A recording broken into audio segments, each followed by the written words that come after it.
So I'm in med school. It's official. I'm a med student. See, the shirt says that it's true. At the date of this recording, it is September 14th.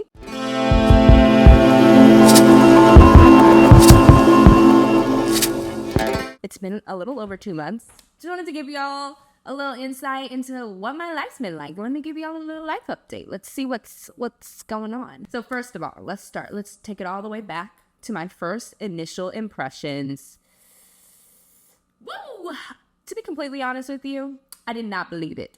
I did not believe that I was actually a med student for the longest of time. I was like, am I really a med student? Did I really get here? Like, between imposter syndrome and then also just being like, no, this is just undergrad, right? Is this undergrad? No. Because the thing is, like, for the first block, it's a lot of classes in the morning or sometimes classes all day. So it kind of felt like, am I just doing more school? Maybe this is normal. Am I really a med student? So yeah, but that wore off quickly. Some surprises, some things that surprised me was everybody is coming from such different places in their life. Which I guess, is something that I expected coming in, just because, med school process looks different for everybody. Everybody's journey is different. We say that all the time. But it definitely is surprising me still a little bit. But like, could be sitting next to somebody who just had a kid. And then I have like a 17-year-old in my class. And, somebody that's taken I think it was 17 gap years. So it's like, all sorts of people, all types of people, all from all different walks in life. And it's kind of fun to get to know them. You never know who you're sitting next to. And sometimes it's just you just know their name. But when you take that intentional time to get to know someone, very fascinating people in my class. So love that. I'm going to start off by just talking about my daily routine a little bit.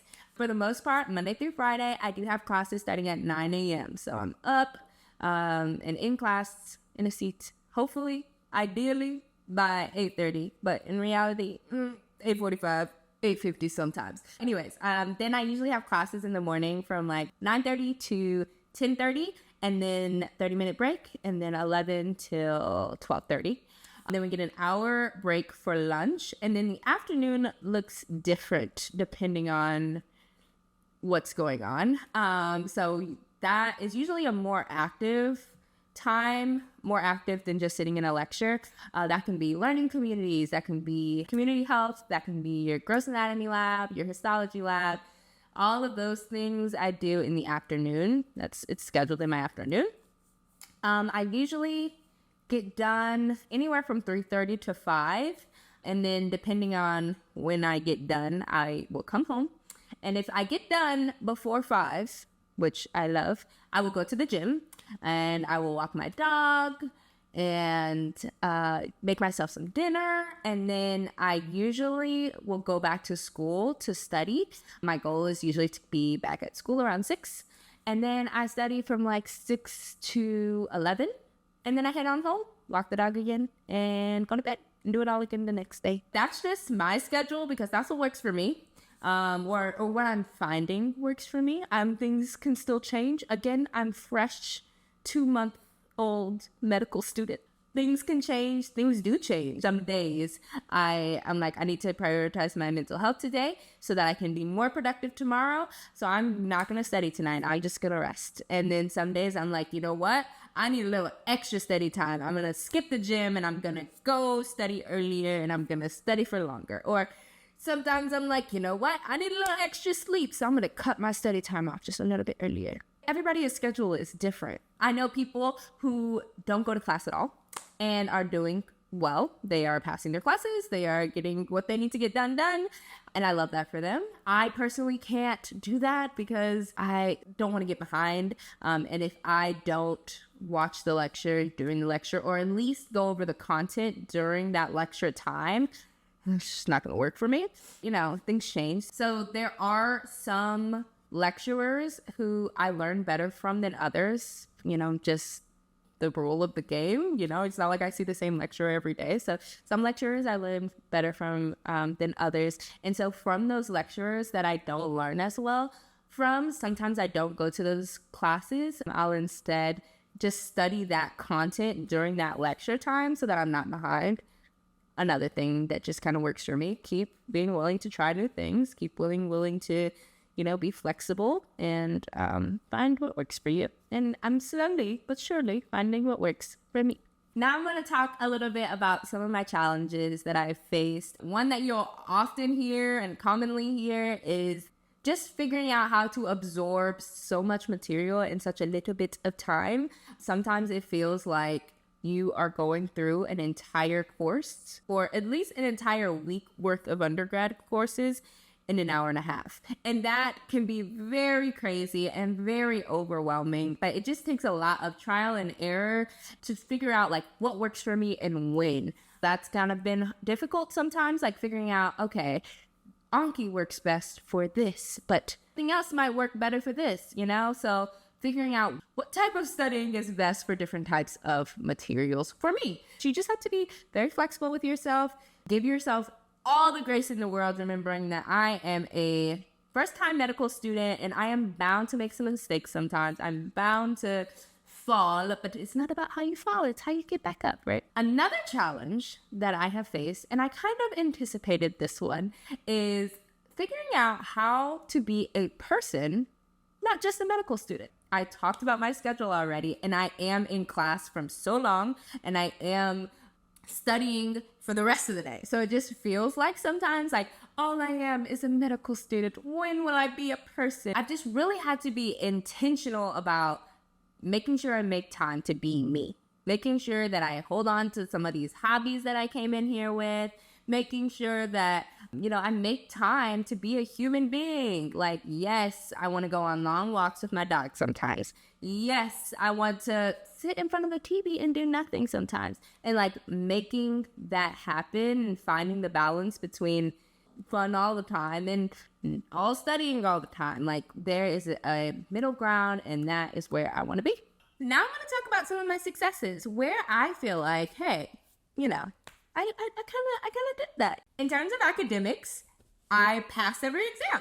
I'm not going to lie, I did not know that was coming, but I actually passed all my exams and ended my first block, which is basic principles, BP, with honors. So, hey, like academically, I feel like I'm doing pretty good. Like I'm finding my rhythm. Not like every test was an A or anything crazy like that, but slowly but surely, I'm seeing the improvement that I want to see. Another thing that I'm proud of is that like I'm maintaining my personhood, kind of like I talked about earlier about some of my challenges.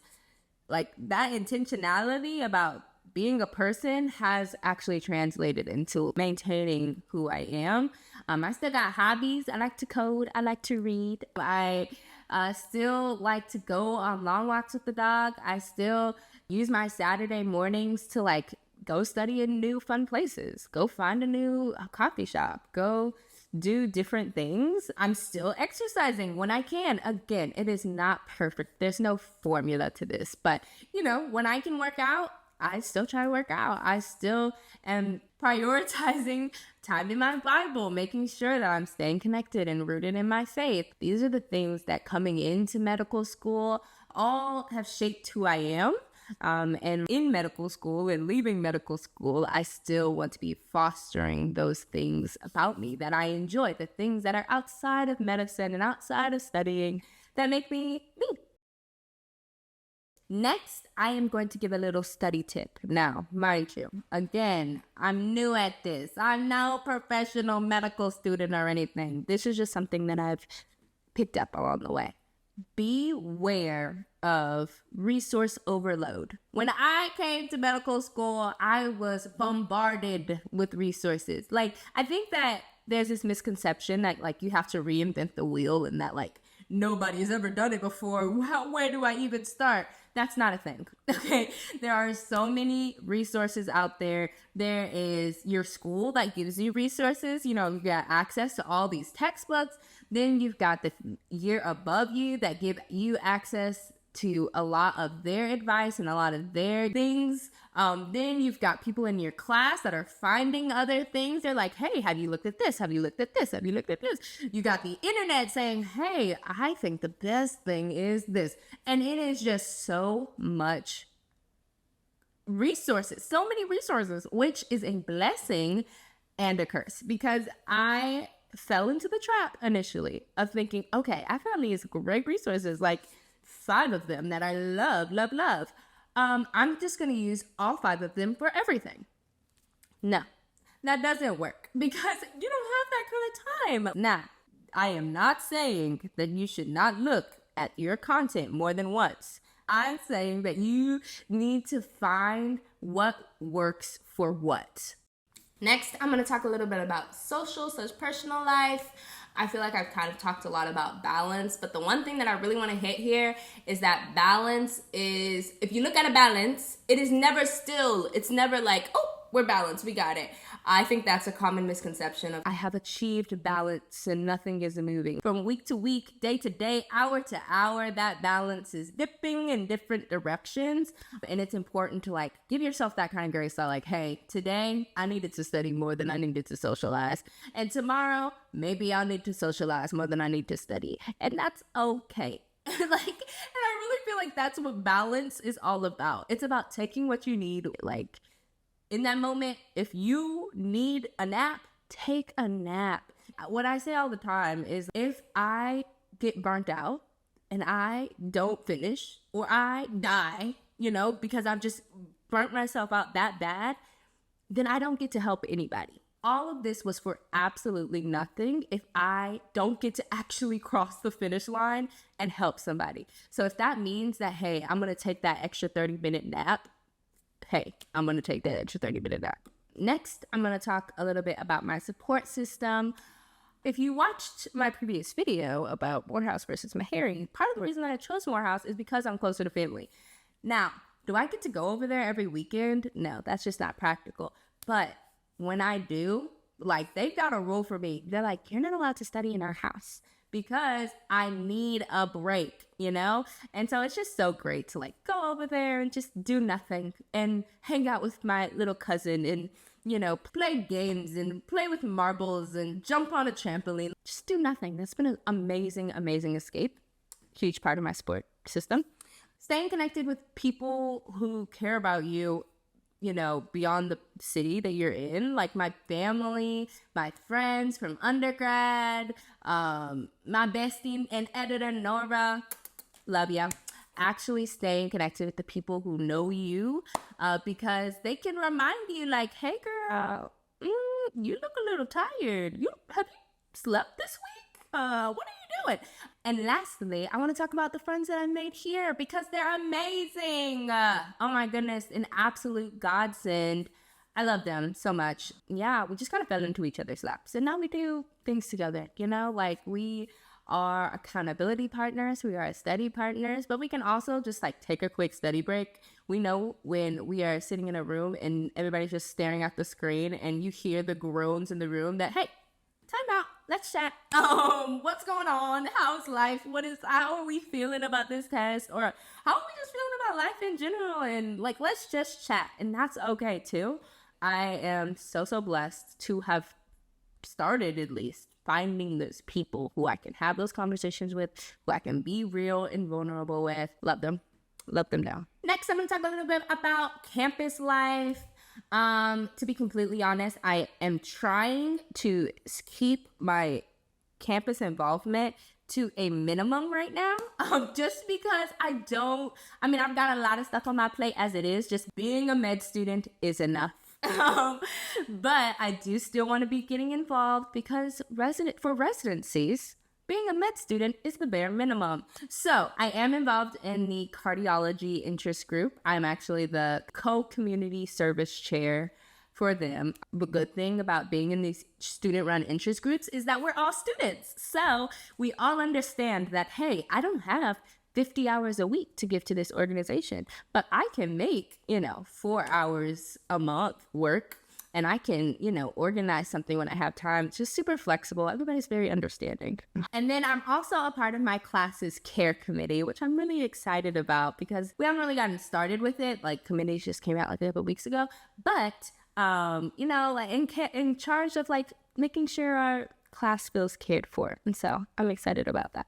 But other than that, there are always events going on. There's always interest groups sending, opportunities to go shadow a physician here or a physician there. And so if I have time, I'm going to do those things. If I don't have time, I'm not going to do those things. I just don't want to overpile my plate.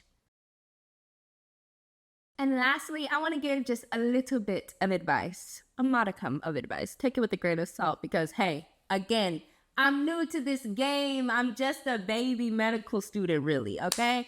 But I will say something that I dealt with coming in was thinking like I went straight through. Am I going to have what it takes? Just classic imposter syndrome. Do I have what it takes? Do they know that they let me in here? Am I just skirting by? All of those things were thoughts in my head. And I would just encourage you that ultimately we all start out on a level playing field. So many amazing people with so many amazing strengths. But you have to remember, none of us have been medical students, okay? So even though there might be an area where, yes, the person with the PhD in anatomy and physiology, hey, they might be better at that than me, and that's okay. But I am great at all things biochem. You give me a mechanism and a pathway, and I can tell you, even though your strengths might be different than somebody else's strengths, like, don't let that plague you into fear. If you've gotten into medical school, then they wanted you there. And you have to just remember that, like, they wanted you as much as they wanted somebody else in your class. They thought all of you guys could be there. So find those strengths and weaknesses and find those study groups that have strengths that are different than you. All of that is for your advantage and for the advantage of the class. So don't let, being younger or being older, heck, or having more or less experience, don't let any of that discourage you. All right, that is all I have for you today. Thank you guys so much for listening and watching. If you guys have any questions for me about my med school experience, med school application, like what I'm up to right now, please let me know in the comments below. Also, let me know what you want to see more of. Did you like this conversation? Do you want to see more updates? Do you want to hear about clinical preceptorships that are about to start? All of these things. Let me know what you guys want to see because I am here for you. So thank you again for watching. Please like, comment, and subscribe. And I will see you next time. Bye.